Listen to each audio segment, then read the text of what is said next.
Yo, what's up, family? Back at it on the Acura today, and just trying to take care of some issues that we encountered last time when we were, in process of doing the subframe swap. You guys may remember we got the old subframe out, which is over here. This is the beat up unit with the massive cracks, etc. We won't go too deep into that. If you're interested more about that, check out the previous video. But the issue we ran into is in preparation to put the new cradle back under the car, we just took a sanity check of some of the threaded holes because, as previously mentioned, a lot of these are very hard to access. And, when you're trying to thread a bolt in there, you want to make sure it's going to work and that you'll be able to thread that in without too much issue. So we had found a couple of issues. The big one was right here, this particular bolt, which is one of the bolts that secures the steering rack. And also there's a secondary part that bolts on top of the plate that covers that rack. And the engine mount goes there, so that has to be right. Now what we found was that the last couple of threads were a bit chewed up, so we couldn't get a bolt started in it. So obviously we didn't want that and we had to fix it. I tried to just, clean it up and hit it with some lube and see if we could thread a fastener in there, but it wouldn't work out. We ended up having to tap it or chase the threads, okay? But there's a little bit of a holdup because I didn't have that size tap on hand and had to order it. It's not something that was at the local hardware store, etc. So finally came in overnight, and today I was able to get it straightened out. So just wanted to show you guys that some people may not know what this is or have ever used a tap, etc. It's basically something that looks similar to a drill bit a little bit, but it's not. It's hardened steel with threads that are cut to whatever particular pitch and thread that that your fastener is. So in this case, it's a 12M by 1.25 thread. So let's take a look at that cleaner. Let me see if I can't find the actual fastener. Let's see if that bad boy wants to go in there now. So here's the bolt in question. And if I show you guys there, you can see it's the same. Okay. So fully expect, and as you would expect, now this bolt goes in there effortlessly, and I can pretty much tighten this whole thing by hand. Before, I don't know if I showed it in other videos, but I couldn't even get it started. Right, the bolt just wouldn't, no matter how much you twisted it and tried, it wouldn't turn in. And if you take a look at the previous video, you'll see that the threads were kind of all chewed up. All right, so that's a win. That was worth it. And I think I spent maybe under $15 for the actual tap. So that's well worth it.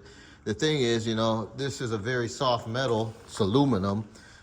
Most cradles that I've worked with before are made out of steel. But, for fuel economy and weight reduction, manufacturers do what they can. So in this case, they went with a lightweight material. But as you can see, it doesn't hold up. And it's not really built to. If you get into an accident, it's not going to absorb that. That thing's going to shatter like glass, and that's what happened.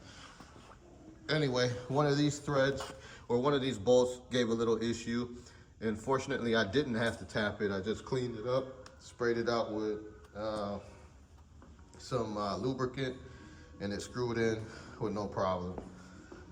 So good. So next step from here is, now that we got this situation resolved, is to try to get this under the car and get the 4 main mounting bolts started. It's going to be a little bit tricky because I also need to get the steering gear in place and get some brackets and fasteners started by hand in hopes that I can tighten them later. But it's a lot of work, but the main thing is I want to get this thing under there and supporting the engine again, so we don't have to worry about any potential issues with the traverse bar, etc. Another thing is it's gonna snow, so we're getting another blast of cold air here in the Detroit area. So overnight, I think they said temperatures are gonna drop to like what, 20 degrees Fahrenheit, but with the wind chill factor, it's gonna feel like single-digit temperatures. So it's gonna be real cold. Not to mention we're gonna have at least a couple inches of snow, and that's no fun. So I don't know what my situation will be like tomorrow. So I'm trying to get as much done as I can today in advance, because I know it's gonna be cold. As a matter of fact, to make this video, I turned my heater off because it makes just too much background noise. So anyway, right now the temperature is still fairly cold outside. I think it's like 30 degrees Fahrenheit or something like that, maybe slightly above. But I got the place in here warmed up to at least 50s. So I'm gonna take advantage of that and slap this bad boy in, or at least try to. So I'll come back to you guys if I make some progress, to at least show you what I was able to accomplish. But the main thing I wanted to show you was the situation with those threads, and what a tap is. And for those of you who don't know, they also have the opposite part of the tap that's called the die. And that's like, for example, if that bolt was a little bit jacked up, I could use this. Let me try to get it out the bag here so you can actually see it. It's basically the thread. You can see the threads right there, right? So you can screw the bolt through there and it'll clean up the threads. And you see it gives you the, if I can't just focus, the size is right on there. Man, I don't know if you guys can see it, but it's M12 by 1.25. Looks like for whatever reason, 5 is kind of faded, heavily faded, but it's, M12 by 1.25. Anyway, that's neither here nor there, but just showing you guys, because in some cases you could have a bolt that's chewed up a little bit and you need to clean it up, or maybe it's got some stuff on it. Actually, I did run this bolt through there a little bit because it has some Loctite on there. You might be able to still see it a little bit. It's what that white stuff you see in the threads. But yeah, in that case, you would just screw it through there. There's a device that holds this round part, and you can then clean up the threads of a bolt if need be. You might be in a situation where, that's the last bolt you can find, or it's a certain hardness and you need to reuse it. You can try that before you have to try to run out and get another bolt. A lot of times, though, it's easier just to get a bolt. When it's more like something like this, a threaded boss or a threaded hole, you're gonna want to try to tap that, right? Imagine if you can't fix that, then you're in a bind. Worst case scenario, they have something called a helicoil, or thread inserts, where you can drill that thing out with an oversized drill bit and then put fresh threads in there, the helicoil. Fortunately, we didn't need to do that. So anyway, guys, enough about that. But if you didn't know, now you know. Maybe this will help somebody, so I take the time to explain it a bit. But yeah, let me get back to what I said I was gonna do and try to get this bad boy up under the car. Shawnee C at Motor City Customs. We'll be right back. Peace. All right, guys, so getting the cradle ready to go back in, but I was just getting ready to cruise through the work, but I wanted to at least show this part. This is one of the important pieces to see if you're somebody trying to do this by yourself in your driveway or something, even though this inland cradle is aluminum and it's light, it's still very awkward to work with if you're on your back and trying to, lay under a car and press it in there. So in my case, I'm using the floor jack to try to help me assist with getting it in position so that I could get the bolt started. But even to do it, to be able to do that, there's a trick to it. So, it's hard to get the jack under there if the thing is just laying on the ground. So as you can see here, I utilized some lumber or some wood I had laying around the shop to, you know, prop the cradle up on that. That at least gives me enough lift to then get the 2x4 under there that I have running, you know, across. That way I have a point for the jack to connect to and go up with. So for those of you who may be wondering, like, how the hell am I gonna do that? That's one way to do it. I mean, with anything, there's multiple ways to do it, but this is the way I'm gonna try to get it done, and I believe it will work out. Okay, so just wanted to show you that, so that if you had no clue, you're not there stuck, struggling, and having to wait until somebody can come and help you. Now, one word of caution still too, right? This is aluminum, so you want to be careful with whatever you try to rig up to make it happen. You don't want the thing falling from, you know, 2 feet in the air or higher, and, you know, you could potentially have something crack off and be in bad shape. Especially with this particular car, this is a very difficult to find part. So if you have the same kind of car, you're trying to do the same thing, proceed with caution, okay? Maybe it is best to have a second set of hands. But if you can't, like in my situation, I can't, so I'm just getting it done. All right, guys, take care, and we'll come back in a few. Okay, guys, so we're back at it a few minutes later, and for the most part, the subframe is under the car. It's not fully tightened. I still have a lot of stuff up in that area to reach up there and tighten up, so I'm gonna try to get some of it from underneath. But this whole ordeal is not without issue. So we still have 1 out of the 4 core support bolts to get in, and as you could imagine, it's the one right where we took the impact. So the bolt that goes right here, can't get it in there. It's slightly off. Sorry if I move the camera all over the place there, but just trying to get some light in here. Damn it. Hang tight, guys. Okay, so let's see. You guys can kind of see the area of the hole. And I don't know if you can see that good or not, but it's just a little bit off. Okay, so what has happened is when this thing got hit, let me get the light again. You can kind of see that this core support area, where it's a little bit crumpled up right in here, got hit. And when that happened, this must have got pushed back just a little bit.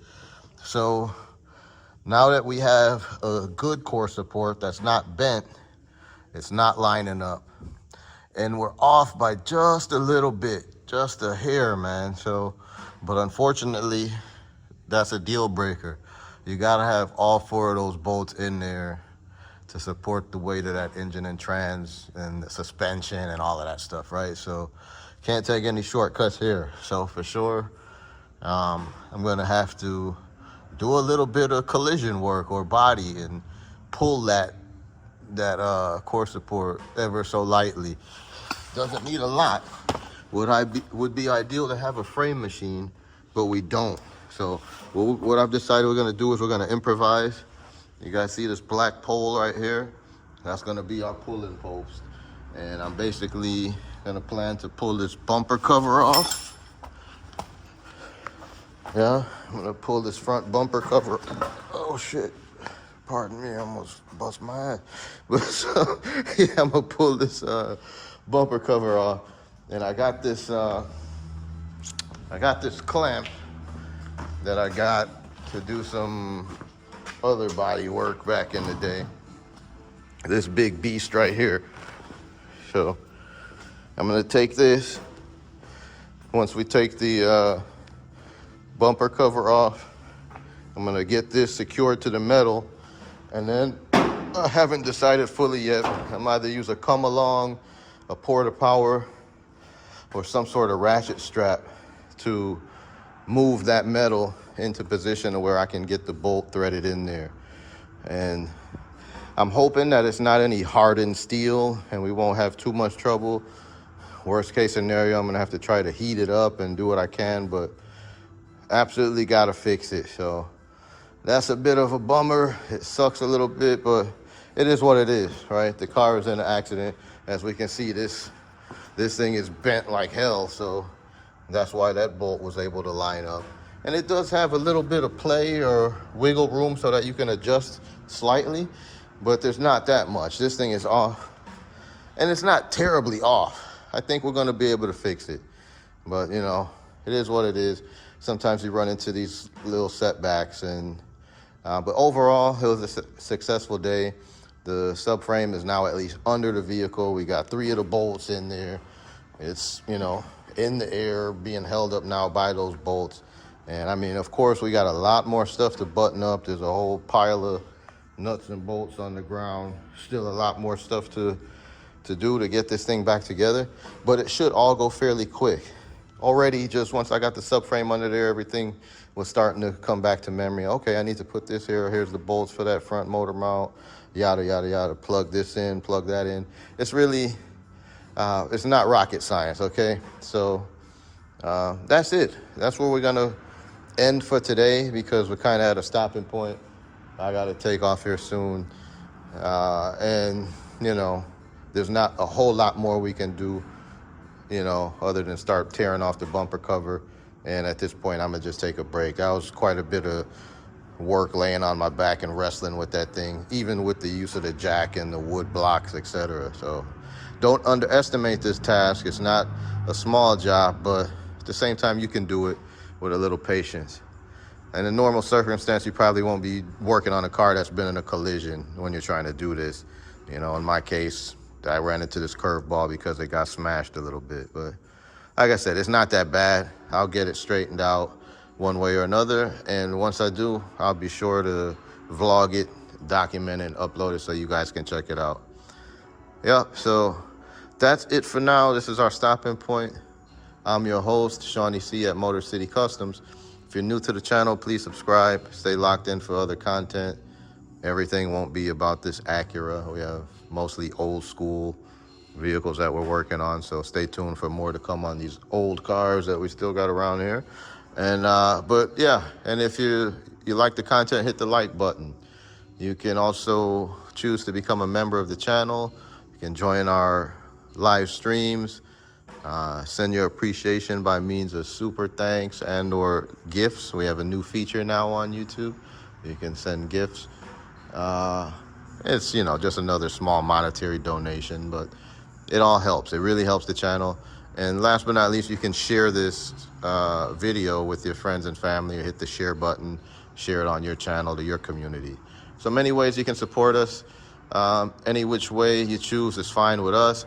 If you can't do anything but watch and hit the like button, we appreciate you for that. So thanks for being a part of this build, and thanks for being a part of the channel.